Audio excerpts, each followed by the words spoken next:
Hi, and welcome everybody to the OSTA YouTube channel. I'm professional sports handicapper Ross Benjamin. As always, on a Monday, I'm joined by fellow professional sports handicapper, Mr. Doug Upstone of DocSports.com. Doug, how are you today, buddy? I am doing exceptionally well, Ross. And part of the reason I'm doing so well is because it was a great week in Yeah. baseball. So I'm excited about that and looking forward to another week. Even though another thing I'm looking forward to also is Tuesday's card, which we're going to talk about a game or two for free picks, because Mondays only had 5 games. Yeah. So there was very little to choose from. Absolutely. And we were talking off air. We might as well bring it up to the viewers. Getting a little bit frustrated, Doug. I mean, with all these huge chalks on a daily basis. And I mean, we always have huge chalks, but the high percentage of them, I should say. And my recollection, and correct me if I'm wrong, please, is that we don't normally see this high ratio of big chalks on a board until like September, and they've been happening probably since the All-Star break. And yeah. I don't the only thing I could attribute it to is just a lack of parity in baseball right now. I would agree. I guess I've noticed it the last, couple of years, and I think it's just an ongoing progression. I mean, I have to say that even the lines this year, to me, I immediately noticed it, like in April. Those lines were, to me, more reminiscent of what you would see like in, June or July. I mean, I thought they were high then. Now they're just astronomical, in my opinion, just like yours. It's ridiculous, seemingly ridiculous anyways. And the other element that's really caught my eye, now I'm not a big totals player, but, I always look at all the numbers, and I don't know, what how you do with those, but I'm seeing so many 125s and to 135s now on totals. I mean, it's like hockey totals now. They're just ridiculous how high they are. Now, I guess ridiculous is a problem only if you want to take those. But yeah, I don't know. I know what you mean, Ross, and it is frustrating. No question about it, because it forces your hand to do something you maybe don't really want to do. Out of your comfort zone, right, Doug? Yep. I mean, for example, we were talking off air yesterday. I had 2 run line games. I had Toronto, run line favorites, I should say, Toronto and Atlanta, and lo and behold, they both won by a run. And it just to the point where, okay, what do I use? I'm not going to lay this big a number or this much juice. And you end up going to the run line. It's almost like they're sucking you in. That's what you want to do. And unfortunately, I was 7-0 the 2 prior days in baseball. And yesterday that sort of killed it, a little bit of the momentum, but we rebound.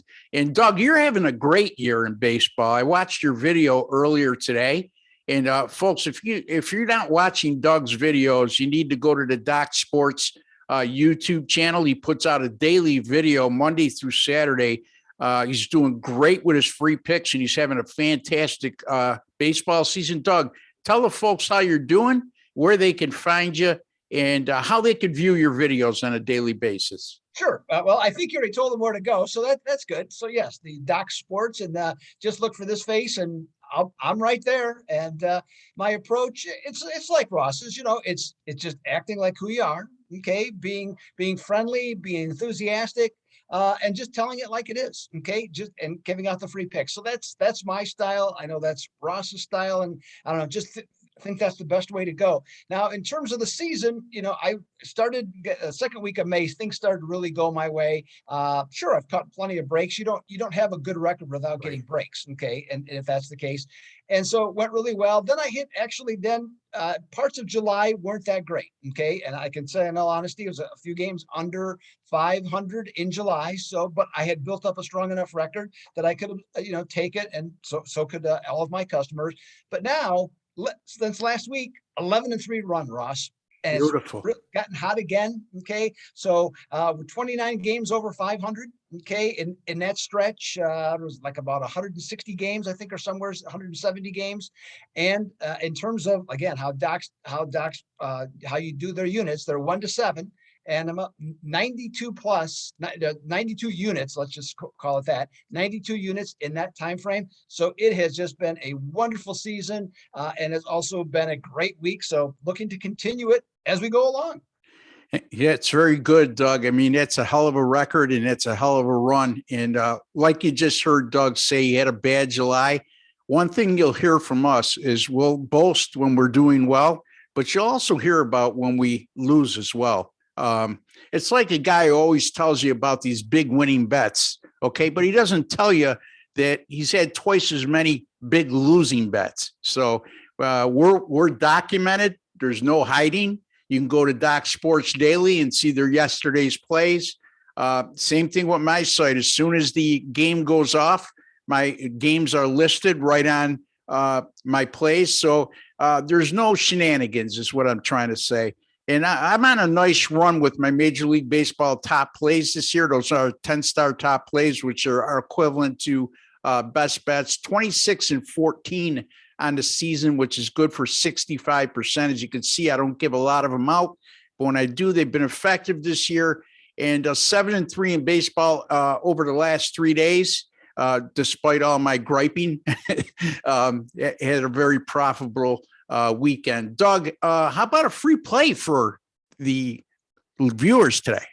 Well, I got it one, and it's a game that is going to draw a lot of interest, I think, because we're talking about the Los Angeles Dodgers and the Philadelphia Phillies. I should say the red hot Philadelphia Phillies.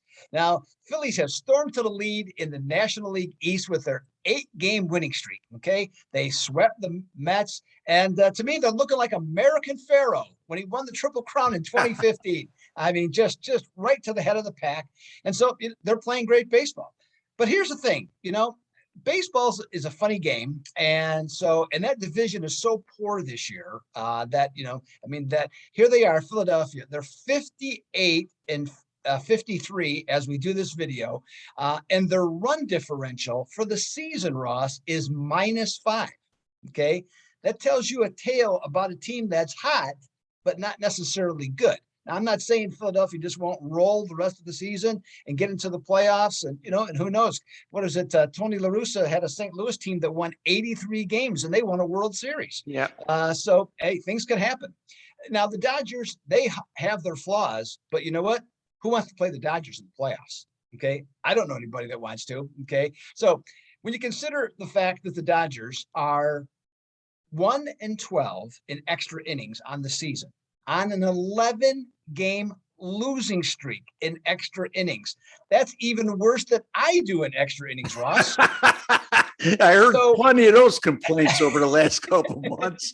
And and think about the Dodgers. If they were let's just say average and 6-7 in extra innings, they would have the best record in baseball right today, not San Francisco. All right. So myself, I look at a team in terms of their true strength. All right. And for me, one of the key ones is games decided by 4 or more runs. In this category, the Dodgers are 31-9, the best in baseball. They're so strong. Now, you know what? I've made a lot of money with Aaron Nola. Excuse me, I'm not going to get another guy's name wrong, by the way. Aaron Nola, with him, I've made a lot of money with him over the last several years. It's just not going to be tonight that I'm going to back him. Max Scherzer, he looks great in Dodger blue against Philadelphia. He's 14-4 with a 2.38 ERA. Tonight or Tuesday night, the Dodgers coming to Philadelphia. They end their 8-game winning streak. So I'm going to take the Dodgers minus the 150 tonight on Tuesday night against Philadelphia. Yep. And again, folks, we're recording on Monday, August the 9th. And we're giving you plays for Tuesday, August the 10th. So depending on when you view these videos, the lines we give you on these games may change. So keep that in mind. And wow, that's a great statistic. I never realized the Dodgers were that bad in extra inning games. And it only comes from a gentleman who has been perplexed with extra inning games all season long. And, let me tell you, Doug, I'm a totals player. I can't tell you how many times I've been burned on unders because of this new putting the runner on second base rule. So anyway, it is what it is. We win some like that we forget easily, but the ones we get those bad beats, boy, oh boy, do they stick in our minds, right, Doug? So That's for sure. yeah. Anyway, I'm going to take a look at the Yankees and the Kansas City Royals on Tuesday night. It'll be Nestor Cortez for the New York Yankees, and it'll be Daniel Lynch for the Kansas City Royals. And I'm speaking of totals, this is what I'm going to do. I'm going to concentrate on the total here. Daniel Lynch's last 3 starts has been very good, Doug. A 189 ERA and a 105 whip. And those games have gone 2-0-1 to the under. And he's averaged 6.3 innings pitched per start, which is very important to me when we're talking about a bullpen that's been somewhat erratic this year. They've had stretches where they've been very good and other stretches were not so good. And, that's the thing, folks. You need to concentrate on bullpens, too. It's not like the old days where you could depend on a starting pitcher going 7 innings and throwing 120 pitches. We're in a whole different age right now. Speaking of the Kansas City bullpen, over the last 7, a 122 whip, and they've only allowed 1 home run in 25 1/3 innings, which is very important when considering you're playing against a power team like the Yankees. And Nestor Cortez of the New York Yankees, 4 starts this year.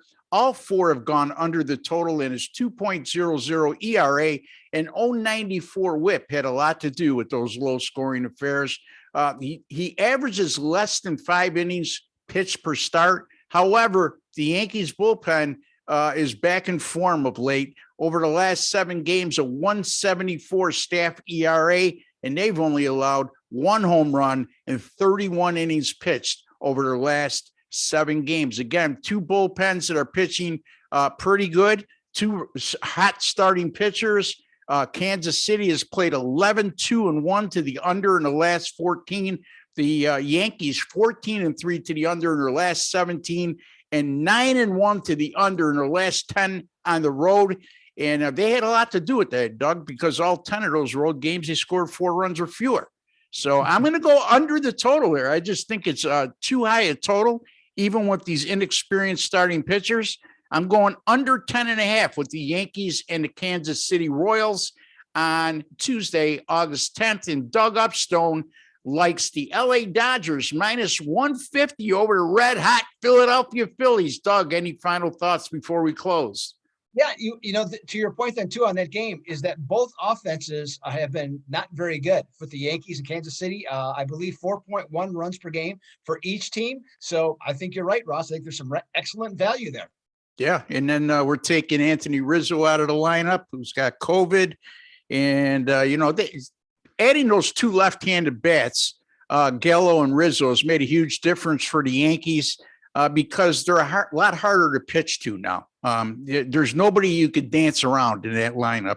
And, just taking one of those guys out of the lineup, and it's not like Joey Gallo's been tearing the ball or cover off the ball since he's been there. So, again, folks, join us as we'll be doing an NFL regular season win total prediction video a little bit later on.